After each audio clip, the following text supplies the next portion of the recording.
시편 73편입니다.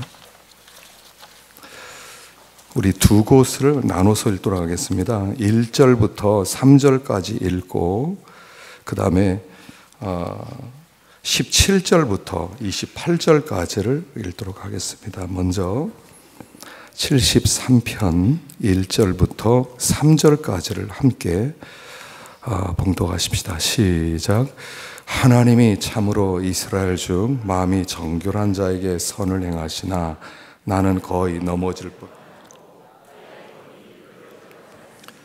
이는 내가 악인의 형통함을 보고 오만한 자를 질투하였음이로다. 17절 시작. 하나님의 성소에 들어갈 때에야 그들의 종말을 내가 깨달았나이다. 주께서 참으로 그들을 미끄러운 곳에 두시며 파멸에 던지시니 그들이 어찌하여 그리 갑자기 황폐되었는가. 놀랄 정도로 그들은 전멸하였나이다. 주여, 사람이 깬 후에는 꿈을 무시함같이 주께서 깨신 후에는 그들의 영상을 멸시하시. 내 마음이 산란하며 내 양심이 찔렸나이다. 내가 이같이 우매 무지함으로 주 앞에 짐승이오나 내가 항상 주와 함께하니 주께서 내 오른손을 붙드셨나이다. 주의 교훈으로 나를 인도하시고 후에는 영광으로 나를 영접하시리니 하늘에서는 주 외에 누가 내게 있으리요 땅에서는 주밖에 나의 사모할이 없나이다. 내 육체와 마음은 쇠약하나 하나님은 내 마음의 반석이시요 영원한 분기시시라. 무릇 주를 멀리하는 자는 망하리니 음녀같이 주를 떠난 자를 주께서 다 멸하셨나이다. 하나님께 가까이함이 내게 복이라. 내가 주 여호와를 나의 피난처로 삼아 주의 모든 행적을 전파하리이다. 아멘. 이 말씀에 은혜 있으시길 바랍니다. 오늘 이 73편의 시편은 우리가 어떻게 보면 매일같이 우리가 살아가는 이 환경 속에서, 이 사회 속에서 느끼는 것들입니다. 1절에 보면 하나님이 참으로 이스라엘 중 마음이 정결한 자에게 선을 행하시는 분이시다. 이 기독교의 기초 아닙니까? 하나님께서는 마음이 정결한 자를 하나님께서 복주시고 형통케 하시고 그와 함께 하시는 분이십니다. 이게 성경의 결론이기도 합니다. 그런데 우리 삶의 현장 속으로 들어가 보면 안 그렇더라는 거예요. 예수를 믿고 하나님을 잘 섬기는 사람이 오히려 더 어렵고 일도 잘 안 되고 또 실패하고, 예수를 안 믿고 수단 방법 마음대로 써서 거짓말하고 압제하고 그렇게 폭력을 행사하고 이런 사람들이 더 잘 살더라는 거예요. 그러니까 우리가 마음 가운데 이거 어떻게 된 일이지? 예수 믿으면 하나님이 복 주시고 잘 돼야 되는 거 아니야. 안 믿는 사람들은 하나님이 심판해야 되는 거 아니야. 그런데 예수를 믿는 사람들이 잘 되는 것보다 안 믿는 사람이 더 잘 될 때가 많아서 우리가 늘 실족해요. 하나님, 이거 뭡니까? 나는 하나님 열심히 섬긴다고 했는데 나는 이게 뭡니까? 그런데 예수 안 믿는 우리의 어떤 형제나 어떤 친척이나 어떤 친구는 수단 방법을 피우고 거짓말을 치고 그렇게 방법을 잘 쓰고 그렇게 간교한데도 그렇게 승승장구해요. 하는 일마다 잘 돼요. 그러니까 우리 가운데 시험이 들어와요. 무슨 시험이 들어왔냐면, 예수 잘 믿는 거 별로 소용없어. 예수 믿는 것과 세상 생활은 다른 거야. 이 세상에서는 그냥 수단 방법대로 그냥 적당히 살다가 천국 갈 때 예수님 붙들고 천국 가는 거지. 하나님도 이 세상을 간섭 안 하는 것 같아. 그냥 예수만 믿고 천국 오라고 하는 것 같아. 그러니까 시험 들어요. 이렇게 예수 잘 믿을 필요 없어. 그렇게 교회 가서 그렇게 말씀 듣고 그렇게 봉사하고 필요 없어. 다 필요 없어. 안 믿는 사람이 더 잘 돼. 이런 사람들이 반 이상 다 시험 들었어요. 그 교회 안 나와요. 웬만하면 놀러 가고 또 바쁘면 안 나와도 되고 또 시간도 좀 나고 좀 기분도 괜찮으면 또 예배도 좀 드리고 또 힘껏 또 찬송도 하고 또 시험 들으면 또 며칠 또 안 나오기도 하고 그런 일들이 비일비재해요. 그리고 하는 소리는 다 예수 믿는 사람입니다. 여기 오늘 본문에 이 기자도 똑같은 어려움을 체험했다는 거예요. 왜 하나님은 이렇게 정결한 자에게 그렇게 복을 주시고 막 다 승승장구하게 하셔서 다른 사람들이 보고 야 역시 교회를 다녀야 돼, 역시 예수를 믿으면 복받아, 막 그렇게 말을 하면 얼마나 좋겠어요 하나님도. 그런데 그런 것보다 오히려 더 거꾸로예요. 안 믿는 사람이 막 더 잘 되고요, 이 사람은 돈도 얼마나 막 쓸어 담듯이 돈도 벌고요, 부동산을 사면 부동산이 막 올라가고요, 그리고 이 사람들은 아프지도 않아. 자식들에게는 재산을 또 다 물려줘서 그 자손들이 막 좋은 차를 타고 다니고, 또 이렇게 어릴 때부터 뭐 억대, 뭐 수십억 대 그런 재산을 그들에게 물려주고, 그러면요 얼마나 낙심스러운지 몰라요. 이거 뭐지, 우리는 하나님이 살아 계셔? 이렇게 해서 시험 든단 말이에요. 그래서 오늘 이 기자도 시험 들 뻔하다가 하나님께서 깨우침을 주셔서 모든 것을 알게 되었다 하는 내용이에요. 자, 16절을 한번 읽어보십시다. 16절, 17절 시작. 내가 어찌하면 이를 알까 하여 생각한즉 그것이 내게 심한 고통이 되었더니 하나님의 성소에 들어갈 때야 그들의 종말을 내가 깨달았나이다. 고민이 됐어요. 예수 믿어도 소용없잖아요. 예수 믿어도 복을 안 주시잖아요.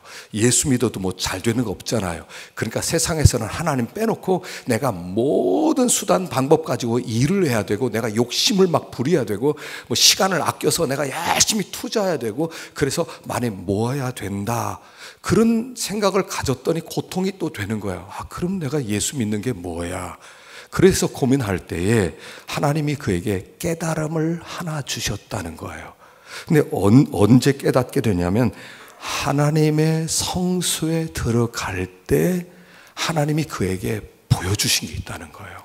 자, 하나님의 성소에 들어가서 하나님을 만났더니, 하나님의 음성을 들었더니 하나님께서 딱 깨우침을 주시더래요. 아, 그게 아니었구나는 기가 막힌 깨달음을 주셨다는 것입니다. 자, 언제 깨달았냐면 하나님의 성소에 들어갈 때예요. 성소에 들어갈 때. 성소라고 하는 것은 성전을 얘기합니다. 하나님이 임재하시는 곳, 하나님께서 함께 하시는 그 지성소에 들어갈 때 하나님이 그에게 말씀을 주셔서 깨닫게 하셨다 하는 것입니다. 자, 그러면 어떻게 성소에 들어가는 겁니까? 이 성소에 들어가서 하나님을 만나기만 하면, 주님이 하나 딱 말씀을 주기만 하면, 깨닫기만 하면 문제가 쫙 해결될 텐데, 자, 어떻게 성소에 들어가는 것입니까? 성소에 들어가는 것은 우리가 하나님께 드리는 예배에 참여하여서 하나님의 말씀을 듣는 것, 이게 성소에 들어가는 거예요. 지금은 어떤 장소적 성전이 있는 것이 아닙니다. 지금은 여기가 성전입니다. 여기 성전 아니에요. 여긴 예배당이에요. 우리들이 함께 모여서 예배를 드리는 장소지, 이 장소가 거룩하기 때문에 하나님이 거룩한 장소에 있는 것은 아니에요. 그런 면에서 천주교하고 달라요. 천주교는 성전 자체를 귀하게 여겨요. 그래서 그 성전을 항상 조심하게 이렇게 만들어 놓고, 아름답게 만들고 어두컴컴하게 만들고 촛불 켜놓고 거기 하나님이 계시다고 생각하는 거예요. 그러니까 사람들이 들어올 때 여기 하나님이 계신 거야, 조심해야 돼, 이런 마음으로 들어와요. 근데 우리는 그렇게 믿질 않아요. 하나님은 눈에 안 보이시는 분인데 그분은 어디든지 계신 분이에요. 내가 집에 있으면 집에도 계시고, 내가 직장에도 있으면 직장에도 계시고, 어디든 계셔요. 그런데 우리들이 공동체로서 함께 예배를 드릴 때 하나님이 특별히 이곳에 찾아오시는데, 어떻게 찾아오시냐면 말씀으로 찾아오시는 거예요. 하나님은 보려고 해요, 사람들이. 하나님 볼 수 있는 분이 아니셔요. 영이셔요. 하나님은 눈에 보이지 않는 분이셔요. 본질이 영이시기 때문에 눈에 보이지 않아요. 눈에 보였다 그러면 거의 가짜일 가능성이 99%예요. 아무리 멋진 모습으로 나타나서 아무리 귀한 말씀 주셔서 잘못하면 속아요. 왜냐하면 어떤 형체를 가지고 나타나는 순간 하나님 거기에 제한돼 버리는 거예요. 하나님이 전지전능해서 무소부재하셔야 되는데 어떤 형체를 가지는 순간, 제가 여기 서 있는 순간 저는 서울에 있지 않아요. 서울에 갈 수 없어요. 저는 미국에 있을 수 없어요. 제가 형체로 여기 있으니까. 그래서 하나님은 형체로 나타나지를 않으셔요. 하나님은 말씀으로 나타나셔요. 지금 우리는 여기 하나님을 만나러 나온 거예요. 그리고 하나님께 영광 돌리기 위해서 나왔어요. 그리고 그 하나님은 여기 서 있는 이 최준학 목사의 입을 통하여 나에게 말씀하는 거예요. 저는 지금 최준학 목사의 사상을 얘기하는 게 아니에요. 제가 배운 경험 얘기를 하는 게 아니에요. 제 철학을 얘기하는 게 아니에요. 하나님이 주신 말씀을 제가 선포하는 거예요. 그래서 저도 설교하기 전에 하나님께 저에게 말씀 주세요. 하나님께 나가요. 제가 제일 고통스러울 때는 언제냐면 설교를 준비했는데 이 설교에 감동이 없을 때 아주 죽는 것 같아요. 생각해 보셔요. 하나님이 나를 감동시켜야, 목사를 감동시켜야 제가 감동받은 말씀을, 내가 은혜 받은 말씀을 나누면서 하나님의 말씀으로 받아들여지는데 나도 은혜가 안 됐어요. 나도 하나님의 말씀에 대한 확신이 없어요. 그런데 그걸 여러분들에게 전하면 여러분들 은혜 받으시겠어요? 나도 감동하지 못한 말씀을. 이때가 죽는 거예요. 제가 설교할 때요, 그냥 전 대충 뭐 이렇게 컴퓨터에서 대충 준비하고 뽑아가지고 그렇게 그 설교를 그렇게 하는 사람은 저는 이해를 못하겠어요. 그게 무슨 설교예요? 내가 먼저 하나님을 만나서 은혜를 받고 내가 말씀을 들어야지. 그리고 내가 들은 말씀을 내가 먼저 은혜를 받고, 이게 하나님 말씀이구나, 이게 하나님의 뜻이구나, 여러분 이거 하나님의 뜻입니다 라고 담대하게 선포할 수 있지 않겠어요? 그래서 자, 여기 사도행전 10장 33절 유명한 구절입니다. 읽어봅시다. 시작. 내가 곧 당신에게 사람을 보내었는데 오셨으니 잘하였나이다. 이제 우리는 주께서 당신에게 명하신 모든 것을 듣고자 하여 다 하나님 앞에 있나이다. 고넬료가 어느 날 기도하다가 환상을 봐요. 하나님의 천사가, 야, 요빠에 가면 요빠에 베드로라는 사람이 있는데 그를 청해와라. 그래서 사람을 보냅니다. 베드로가 옵니다. 왜 나를 불렀습니까? 물어보니까 고넬료가 이렇게 얘기하는 겁니다. 주님께서 당신에게 말씀한 모든 것을 듣고자 하여 우리는 지금 하나님 앞에 있습니다. 아니, 베드로를 청해놓고 하나님 앞에 있대요. 무슨 얘기냐면 베드로가 하나님의 말씀을 받고 왔기 때문에 하나님의 자리에 서 있다는 거예요. 제가 부족한, 하나님이 저는 이해를 못하겠는데 나 같은 사람을 왜 목사를 세웠나 모르겠어요. 저는 말도 잘 못하고요, 성격도 내성적이고요, 저는 약점도 많고요, 저는 털털하고요. 그런데 하나님이 서라고 해서 제가 쓰는 거예요. 하나님이 여기까지 하는 순간 저는 끝나는 거예요. 제가 매 순간순간 깨닫는 게 뭐냐면 너 여기까지 하는 순간 끝나는 거더라고요. 목사는 하나님이 입으로 쓰는 순간 그때까지만 하나님의 입 노릇하는 거지. 그래서 만일 목사가 하나님 앞에 바로 하면 하나님이 곧바로 그만해버립니다. 그럼 끝나는 거예요. 그래서 저도 하나님의 말씀을 듣고 여러분들도 제 입에서 나온 말씀을 전 최준학 목사 사상이야 라고 생각하지 마시고 하나님이 저 목사를 통해서 지금 나에게 말씀하신다. 그래서 그 말씀을 받을 때 그때 우리는 하나님을 만나게 될 줄로 믿습니다. 신앙생활을 그렇게 하는 거예요. 그렇게 하는 거예요. 그래서 말씀을 내가 들어야 돼. 그래서 말씀을 받아 먹으면 그러면 하나님이 내 안에 들어오시는 거하고 똑같아요. 말씀을 받아들이지 않고 오케이 좋은 소리 잘 들었습니다 그리고 잊어버리면 하나님이 못 들어오시는 거예요. 하나님은 말씀으로 들어오시기도 하고 말씀으로 떠나시기도 하는 거예요.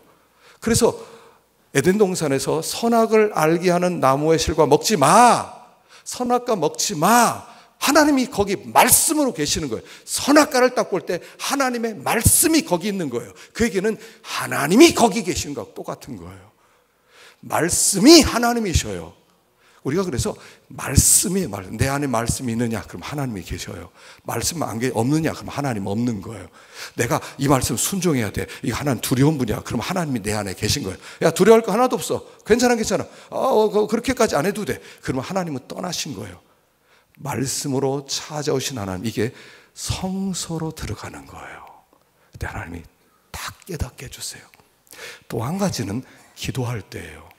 기도할 때 성소로 들어가는데 많은 분들이 기도를 어려워해요. 근데 기도는 이렇게 하는 거예요. 여러분, 하나님 감사합니다. 1시간 동안 기도해 주님 붙들어 주시고, 주님 축복해 주시고, 주님 함께 하시고, 주님 지혜 주시고, 주님 명철 주시고, 하나님 앞길 열어 주시고, 하나님께서 성령 충만해 주고, 그 기도는요 오래 못 해요. 진짜 기도는 뭐냐 하면 말씀을 붙들고 하는 기도예요. 말씀. 오늘 이렇게 말씀이 선포됩니다. 그럼 그 선포된 말씀을 다 기억해요. 예전에는 다 노트에 썼어요. 저도 이 노트가 수십 권, 수백 권 썼어요. 원로 목사님께서 옛날 은혜 받으실 때 이병기 목사님 집회를 한 10년 정도를 월요일마다 성경권을 다니셨어요. 그걸 다 쓰셨더라고요. 노트가 7, 80권 돼요. 제가 다 갖고 있어요 지금. 그때 쓰신 것들을 꼼꼼하게 썼더라고요. 모든 성경을 다 주석이더만요. 제가 그걸 지금도 간직하고 있어요. 이건 우리 아버님의 유산이다. 저렇게 신앙생활을 했구나. 노트를 다 썼다니까요. 그대로 가는 거예요. 기도할 때 이렇게 기도하세요. 오늘 이렇게 은혜 받았습니다. 시편 73편 은혜를 받았습니까? 그러면 73편을 다시 기도하면서 새김질하세요. 아, 하나님을 만나는 것은 말씀으로 하나님 만난다고 그랬지. 하나님, 저도 말씀을 하나님 만나게 해주세요. 고넬료처럼 말씀 들을 때 사람의 말로 듣지 않게 해주세요. 하나님의 말씀으로 듣게 해주세요. 아버지, 제가 예배 시간에 자주 빠집니다. 하나님, 예배 시간에 저 빠지면 안 되겠습니다. 지성소에 들어가는 시간이라고 그랬는데 하나님, 내가 꼭 지성소에서 주님의 음성을 들어야 되겠습니다. 그렇게 기도하는 거예요. 첫 번째 되지. 그렇게 기도하는 거예요. 그래서 그 주신 말씀을 다시 새기다 보면 시간이요 부족해요. 그러는 가운데 결심하게 되고 예배 꼭 참여해서 하나님의 말씀을 들어야 되겠다, 하나님을 모셔야 되겠다, 내가 하나님께 순종해야 되겠다, 결심이 막 나오는 거예요. 기도하는 가운데. 그럼 그게 은혜가 되기 시작해요. 그 말씀이 내 말씀이 되기 시작해요. 그 말씀과 함께 하나님이 내 심령 가운데 쑥 들어와요. 그래서 그 말씀을, 자, 그럼 월요일날 그렇게 기도했어요. 화요일날 또 뭐 가지고 기도해요? 화요일날도요 주일날 받은 은혜를 똑같이 2번 반복하는 거예요. 하나님, 참 예배 시간에 말씀을 들을 때 지성소에 들어가는 거라고 그랬습니다. 아버지, 제가 또 오늘도 지성소에 들어가기를 원합니다. 말씀을 영접하기를 원합니다. 하나님의 말씀으로 듣게 해주십시오. 하나님은 지금도 말씀으로 찾아오는데 그동안 내가 귀를 막고 있었습니다. 하나님, 꼭 말씀을 제가 듣게 해줘요. 화요일날 또 기도를 하는 거예요. 수요일날 똑같이 또 기도하는 거예요. 목요일날 또 기도하는 거예요. 그렇게 되면요 토요일쯤 되면 이렇게 돼요. 설교가 다 외워져요. 설교 다 외워져요. 그러면요, 너 설교해. 어디 가서 설교해. 그럼요, 그거 가지고 그대로 하면 되는 거예요. 그렇게 옛날 사역자들 그렇게 길렀어요. 저 그렇게 자랐어요. 똑같은 말씀을 6번 반복. 근데 반복할 때마다 얼마나 은혜가 되는지 몰라요. 그래서 설교한 사람보다 더 잘할 수 있어요. 책임지라면. 그러는 가운데 하나님을 만나게 되는 거예요. 하나님을 모시게 되는 거예요. 하나님이 심령 가운데 딱 들어와요. 그럼 그때부터 흔들리잖아요. 원수가 왔을 때 있는 말씀을 딱 나오는 거예요. 그때는 그게 믿음으로 나오는 거예요. 말씀이 딱 튀어나와서 원수와 싸우는 힘이 되는 거예요. 그래서 지금 여기 이 기자가 막 넘어질 뻔하다가 하나님을 만나는 순간, 말씀을 받는 순간 이기게 되었다 하는 거예요. 그런데 무슨 말씀을 들었냐면, 자, 18절 19절 읽어보십시다. 시작. 주께서 참으로 그들을 미끄러운 곳에 두시며 파멸에 던지시니 그들이 어찌하여 그리 갑자기 황폐되었는가. 놀랄 정도로 그들은 전멸하였나이다. 주여, 사람이 깬 후에는 꿈을 무시함같이 주께서 깨신 후에는 그들의 형상을 멸시하리라. 성소에 들어갈 때 하나님이 그들의 종말을 가르쳐 주더라는 거예요. 근데 그들의 종말을 보니까 그들은 지금 굉장히 미끄러운 곳에 서 있고요, 곧 파멸에 던져지고 황폐되고 놀랄 정도 그들은 전멸되고 꿈 같은 생애를 살아가고 있더라는 것을 보게 만들어 주시는 거예요. 우리가 이 세상을 바라보면서 우리가 이 세상에 그 주는 시험, 부자 되고 싶잖아요. 우리도 남들처럼 그렇게 잘 살고 싶잖아요. 좀 더 좀 풍성하게 살고 싶잖아요. 마음 가운데 이거 없는 사람 하나도 없잖아요. 그러니까 부자 보면 괜히 화가 나는 거예요. 그리고 하나님, 저 부자는 왜 저렇게 잘 사는 겁니까? 나는 왜 이렇게 못 사는 겁니까? 항상 원망하게 되잖아요. 그럴 때 이걸 알라는 거예요. 종말을 보게 하시는 거예요. 저는 요한계시록을 참 좋아해요. 제가 요한계시록 우리 교회에서 한 3번 정도는 제가 강의를 한 것 같아요. 너무 좋아요. 왠 좋아하셔요? 미래를 보여주는 거예요. 요한계시록은 나의 미래가 계시록 안에 있어요. 저는 어떤 때 계시록 속에 내 이름이 마치 들어있는 것 같아요. 내 이름이 계시록 속에 쓰여있는 느낌이에요. 내 미래는 결정되었고 하나님께서 주실 은혜가 보이고, 그리고 나니까 그리고 오늘을 살아가는 거예요. 기독교 신앙은 뭐냐면 미래를 보고 오늘을 살아가는 거예요. 미래를 이미 봤어요. 그리고 본 후에 오늘을 살아가는 거예요. 그 윌리엄 부스라고 하는 구세군의 창시자가 있습니다. 감리교도였어요. 처음에는 영국 사람인데요.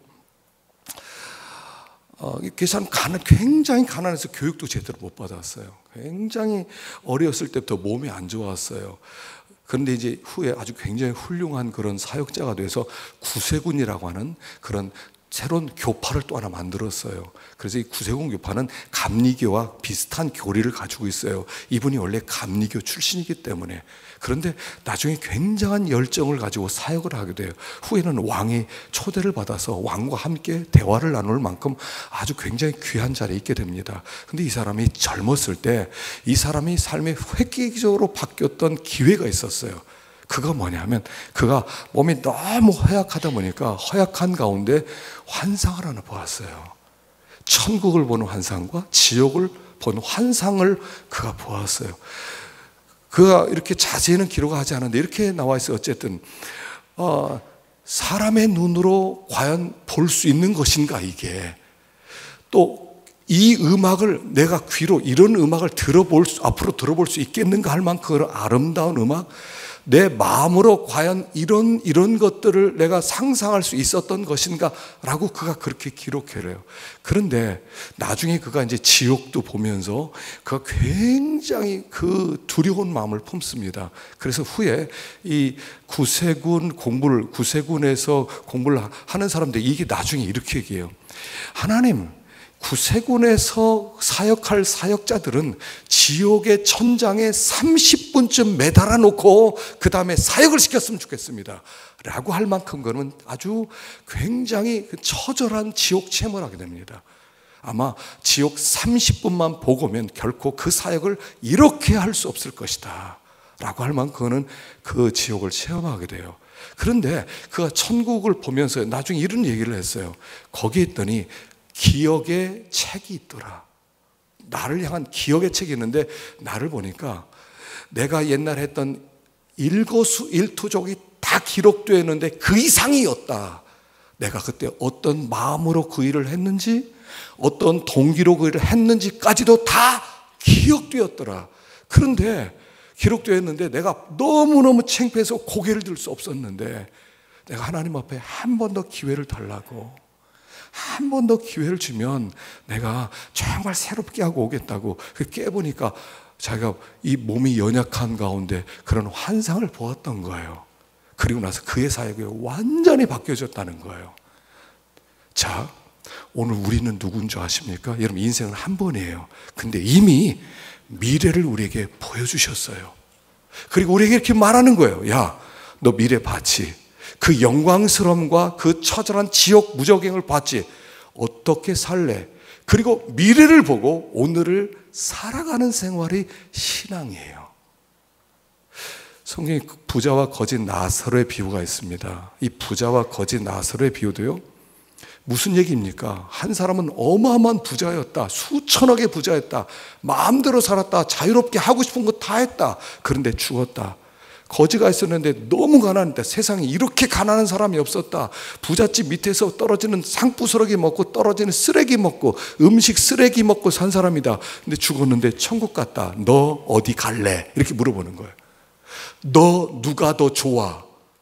너 누가 더 행복하게 느껴져? 라고 물어보는 거예요. 여러분, 그 부자와 거짓 나사로의 비유 앞에 뭐가 있냐면 청지기 비유가 있어요. 자, 여기 한번 읽어봅시다. 누가복음 16장 9절 읽어봅시다. 두 번째 구절 시작. 내가 너에게 말하노니 불의의 제물로 친구를 사귀라. 그리하면 그 제물이 없어질 때 그들이 너희를 영주할 처소로 영접하리라. 지극히 작은 것에 충성된 자는 큰 것에도 충성되고 지극히 작은 것에 불의한 자는 큰 것에도 불의하니라. 청지기 비유 다음에 부자와 거짓 나사로의 비유가 나와요. 이 세상의 삶은 넌 청지기에 불과하다는 거예요. 청지기로서 살아가는데 부자 청지기로 살아갈 수 있고 거짓 나사로 청지기로 살아갈 수가 있다는 얘기예요. 그래서 부자 청지기는 하나님이 주신 걸 가지고 마음대로 자기를 위해 산 사람이고, 거짓 청지기는 하나님이 주신 모든 것을 막 섬기는 데 쓰다 보니까 거짓처럼 살았다는 거예요. 근데 결론이 다르더라는 거예요. 뭐가 더 행복한 사람처럼 보이느냐? 이 세상은 잠깐 지나가는 과정인데 부자가 그렇게 부럽냐라고 지금 물어보는 거예요. 우리는 미래를 본 사람으로 오늘을 살아가는 사람이라는 거예요. 그러니까 모든 것을 다 누리는 사람을 너무 부러워하지 말라는 거예요. 그래봤자 몇 년 안 가요. 모든 걸 다 가지고 모든 걸 다 누린 자도 결국 요양원에 들어가서 똥오줌 다 받아내야 돼요. 그렇지 않겠어요? 그날이 머지 않았다고요. 그렇다면 어떤 삶을 살아야 되겠느냐라고 얘기하는 거예요. 자, 그런데 여기 21절에 보니까 또 새로워진 조금 이해가 안 되는 말씀이 나옵니다. 읽어봅시다. 시작. 내 마음이 산란하며 내 양심이 찔렸나이다. 내가 이같이 우매무지함으로 주 앞에 짐승이오나 내가 항상 주와 함께하니 주께서 내 물온선을 붙드셨나이다. 자, 성소에 들어갈 때 종말을 보게 하셨어요. 그리고 그들의 결국을 보게 하셨어요. 그리고 나서 마음이 갑자기 산란해지는 거예요. 양심의 가책이 되는 거예요. 우매무지함으로 내가 주 앞에 짐승입니다. 자, 하나님을 만났어요. 성소에서 하나님을 딱 만난 다음에 나를 보니까 이런 질문이 들리는 것 같아요. 그러면 너 하나님이 이스라엘 중 정결한 자에게 선을 행한다고 너 맨날 큰 소리 뻥뻥 쳤지. 너 선한 자야? 너 정결한 자야? 너 깨끗해? 너 의인 맞아? 라는 질문 앞에 서는 거예요. 우리가 세상 바라보면서 저 악한 사람은 멸망을 받아야 되고 나같이 착한 사람은 잘 돼야 되는데 이 모양이야. 그러면 하나님이 물어보는 거예요. 너 착한 사람 맞아? 너 의로운 사람 맞아? 너 그렇게 뻥뻥 칠 사람 맞아? 하나님 앞에 서보니까 그게 아니더라는 거예요. 내가 그렇게 큰 소리 뻥뻥 칠 만큼 나 정결한 자에게 선을 행하는데 왜 나에게 선을 안 행하십니까? 처음엔 그랬는데 나를 돌아보니까 나나 그나 별 볼 일 없이 똑같은 자들이라는 거예요. 하나님, 그리고 고백하는 거예요. 제가 돌아보니 짐승처럼 살았습니다. 저 의인이라고 할 수가 없습니다. 하나님, 제가 우매무지하게 살아놓고 하나님이 이 세상만 한탄하면서 원망하면서 살았습니다 라고 고백하는 거예요.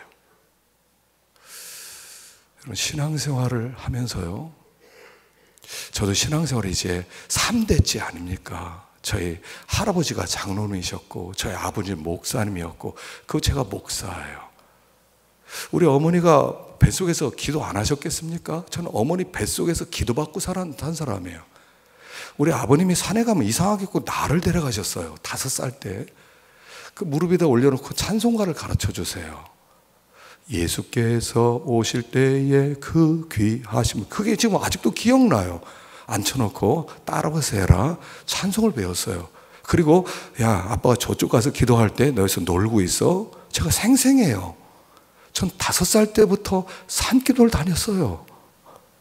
8살 때는 학교 들어가니까 우리 어머니가 아침에 이제 너 학교 갔으니까 꼭 기도하고 밥 먹어라. 그러면서 교회가 집이 교회 옆이었으니까 꼭 교회 가서 밥 먹고 기도하고 와서 밥을 먹으라고 그래요. 근데 오늘 안 갈래 추워 죽겠어요. 그러면 막 혼을 내서 보내요.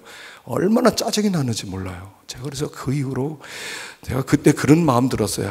이 도대체 기도가 뭐길래 진짜 기도하기 싫다. 그런 어렸을 때 그런 마음이 있었는데 어쨌든 맨날 교회로 보냈어요. 우리 어머니 맨날.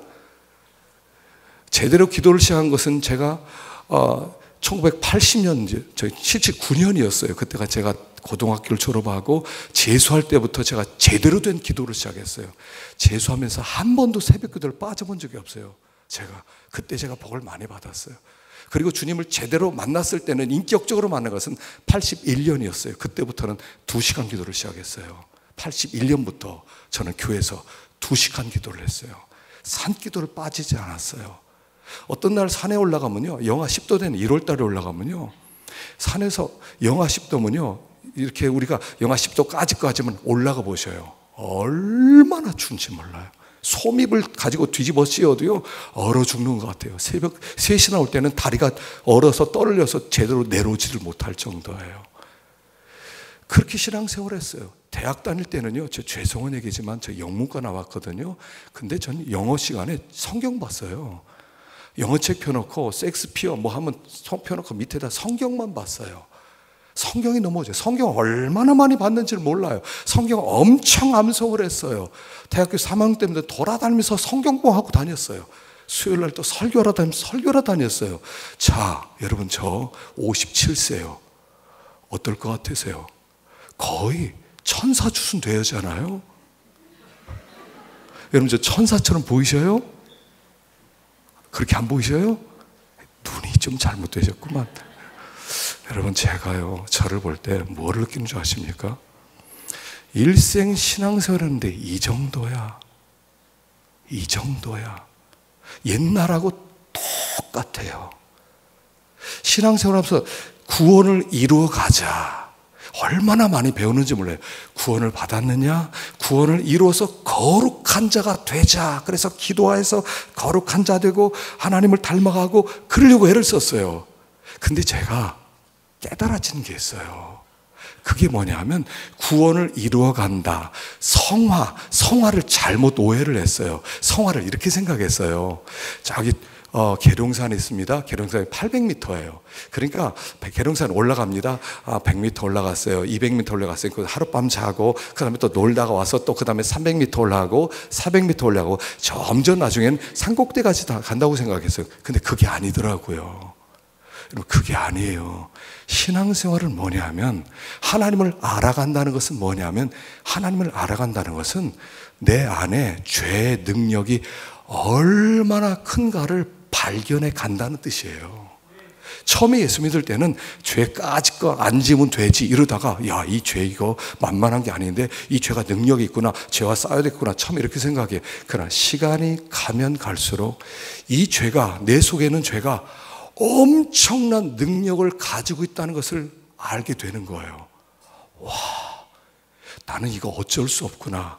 그래서 매일같이 뭐 하냐면 그 죄와 싸우는 거예요. 그 죄와 싸우고 또 싸우고 싸워서 그날 죄를 이겼어요. 성령의 능력을 힘입었어요. 충만해졌어요. 사랑의 감격이 넘쳤어요. 근데 그거는 얼마 가요? 하루 가는 거예요. 여러분, 얼마 전에 영화 중에 잭과 콩나무라고 하는 영화가 나왔습니다. 자이언트 킬러인가 뭐 그렇게 나왔는데, 그게 뭐냐면 이 잭이라고 하는 소년이 어디 가서 물건을 받고 왔는데 그 사람이 콩으로 줬어요. 콩 몇 개를 줬어요. 그래서 무슨 콩이냐, 그걸 집에 왔더니 집에가 난리 났어요. 이 콩이 뭐냐. 근데 이 콩을 그 사람 주면서 절대로 심지 말라고. 근데 어떻게 하다 이게 땅에 떨어져서 때로를 굴려서 땅에 딱 닿는 순간에 뿌리가 막 나면서 그다음부터 나무가 올라가는데, 얼마나 올라가면 이런 집이 다 부서지면서 이런 아름드리 나무가 하늘로 쫙 순식간에 올라가요. 하늘과 딱 연결되어 있어요. 엄청난 나무가 된 거예요. 콩나무가 된 거예요. 그 올라가 보니까, 그걸 따라서 올라가 보니까 하늘에 거인들이 살고 있어요. 근데 거인들이 땅에서부터 하늘까지 연결된 그런 콩나무 줄기가 있다는 걸 알고, 그걸 거인들이 타고 내려와서 이 세상의 모든 사람들 다 죽이고 막 잡아간다고 하는 내용이에요. 그래서 사람들이 그 콩나무를 다 찍는 것, 그 거인들이 내려오기 전에 그걸 막 다 찍어서 나중에 내려오는 거인들이 다 이제 죽는다는 그런 이야기예요. 자, 그런데 제가 그걸 보면서 뭘 느꼈냐면 이거예요, 이거. 여러분, 우리 안에 있는 죄를 처음 예수 믿으면 잘 몰라요. 아직 그 죄? 아직 그 뭐 안 지면 돼. 그 안 지면 되지 뭐. 아, 난 의로워. 그러다 보니까 바리새인들이 나와요. 예수 믿으면서 바리새인들이 나오는 이유가 뭐냐면 죄를 잘 몰라요. 내 속에 이 죄가 콩나무처럼 하루에 그냥 쭉 하늘까지 뻗치는 그런 교만의 씨앗, 이 잭이 가지고 있었던 그 콩씨가 내 안에 있다는 걸 몰라요. 하루라도 이걸 맨날 쳐내지 않으면 오늘 그 콩나무를 뿌리를 쳐냈어요. 옆을 줄기를 쳤어요. 아, 이제는 됐구나. 아, 이제는 오늘 내가 정말 믿음으로 살 수 있겠구나. 아, 이렇게 하나님을 사랑하면 되겠구나. 이러면 그 다음날 딱 되면 어떤 현상이 벌어져요? 또 그 나무가 하늘까지 또 닿아 있는 거예요.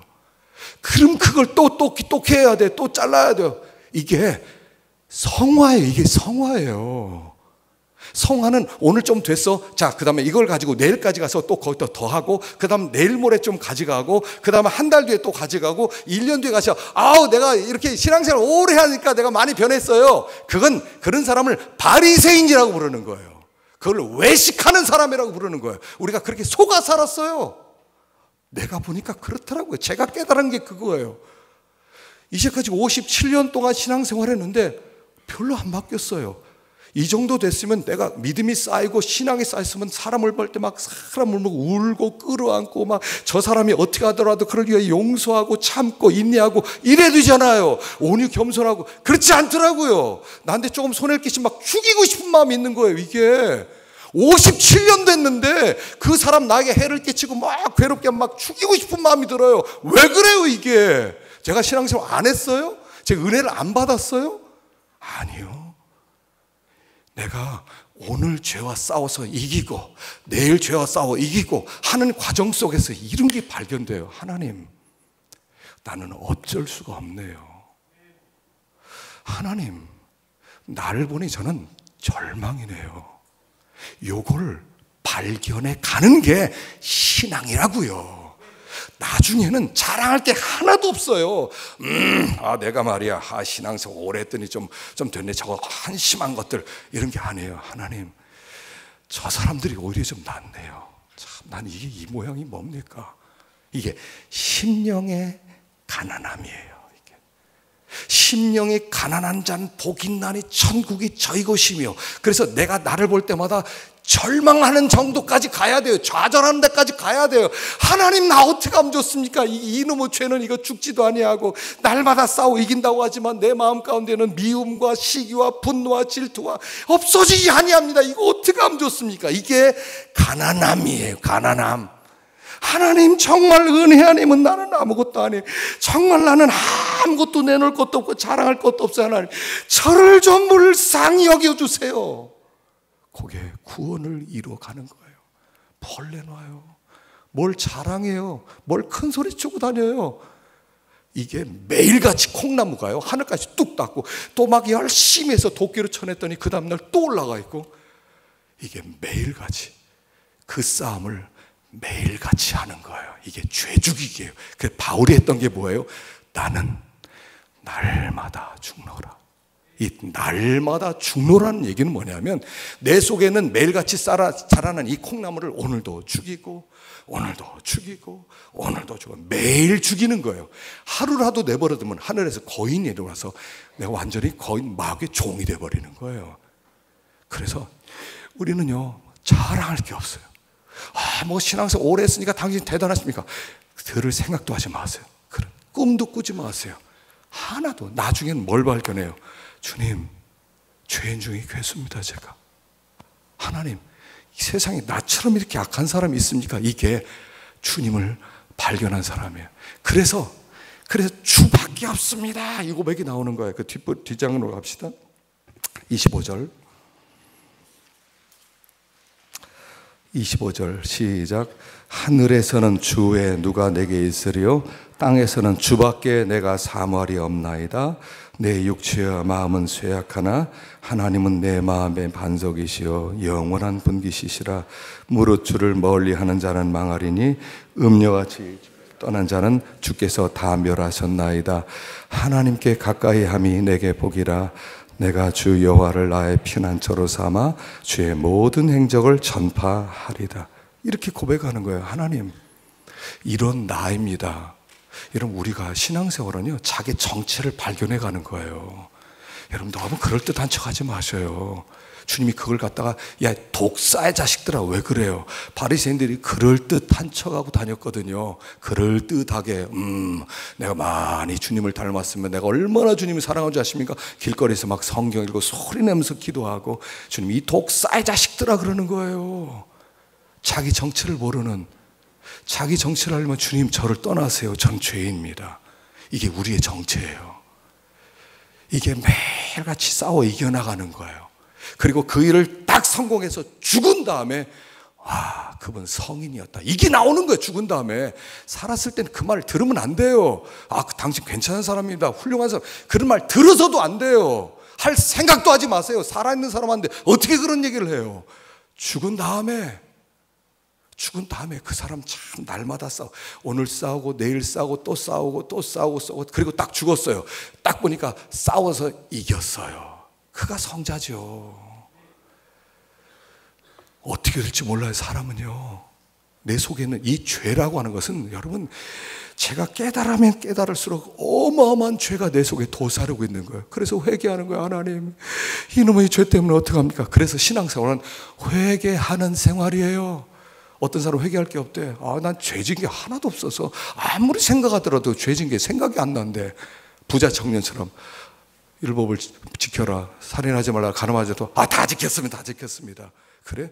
그럼 너는 거 다 팔아서 가는 사람한테 주고 따라와. 그건 곤란한데요. 그게 나오는 거예요. 우리는요, 못해요. 내 힘으로 안 돼요.